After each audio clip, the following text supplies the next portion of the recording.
obviously Julio Enciso, Stu, who's been fantastic the last few weeks. Obviously signed in January from Brighton. He's got 1 year left on his contract with the Seagulls, so he'll be looking at his future, I'm sure, this summer. Will Brighton give him a new deal, or will he go out on loan again, or will obviously Brighton cash in? Yeah, very different to some of the ones that we've mentioned that have still got long-term contracts. Julio's now going into his final year. I think there's been talks on and off about Brighton extending it. I don't know if that's him sort of keeping his options open a little bit, or Brighton keeping their options open a little bit. You read sort of what Fabian Herzl has had to say about the decision to loan him out in January and how they've been keeping an eye on him. It basically boils down to, we know he's a really talented player, but can he be a good teammate? Can he do his off-the-ball work? And there's some of the things, the debates that we've been having around him. He's got this incredible X factor. He can score goals like he did the other weekend, but defensively in his own third, sometimes he can look a little bit passive and uninterested. So I think we've seen what he's about in the brief snapshot that we've seen, going right back to the first seconds of his debut, coming on at Anfield and nearly kicking Endu's head off within seconds of coming on. Then he was like super lively in that Southampton home game, was a bit of a shining light on a really disappointing afternoon. He's had a really good run of starts. He's full of passion, South American personality, isn't he? Whipping up the fans, wheeling his arms, bit of a street footballer. I think it's a case of either Brighton sell him or give him a new contract this summer. If they give him a new contract, might they loan him out again? If he goes out on loan again in that scenario, have Ipswich got a chance? I'll let you take it up from here, gents. What do you reckon? I mean, he's got big ambitions, hasn't he, this boy? And he's under big pressure back in Paraguay, bit of a star back in his homeland. So I think, having done what he's done against the big clubs, I think he'll want to stay in the big time. But then again, he's felt the love of the Ipswich fans, and will he want to be star boy, main man in a team that's pushing for a title? Hopefully, I don't know. What do you reckon?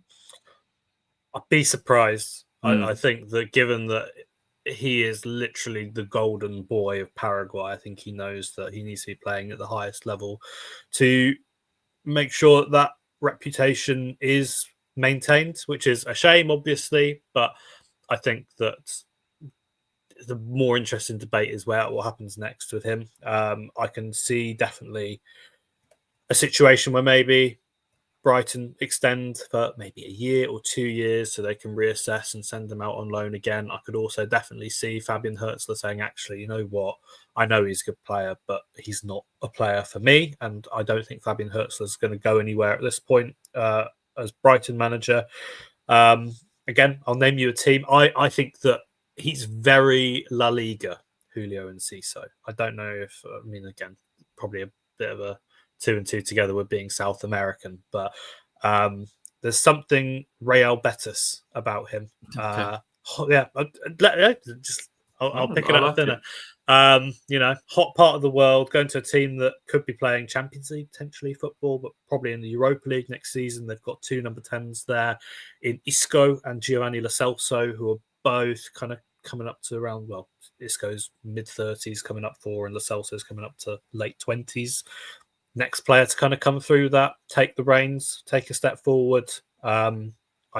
He feels very La Liga to me. It would have to be abroad, wouldn't it? The loan. If you think Brighton go, right, we still think he could be a big player. We don't quite think he's ready for us now. So we'll give you a contract. We'll loan you out again. But you can't really loan to another Premier League club, I would say, because anyone could almost be seen as your rival next year. They could do it mid-season to Ipswich fairly comfortably, knowing that didn't really affect them. But you're not going to do that even straight off the bat to someone like Leeds next year, because you don't know what Leeds are going to do and whether they're, that could come back to bite you, sort of thing. So I think it probably would have to be abroad. And as you say, Spain, Spanish speaking, would make a lot of sense there. Yeah. You can just kind of... Oh, Ross has just gone. Okay, fair enough.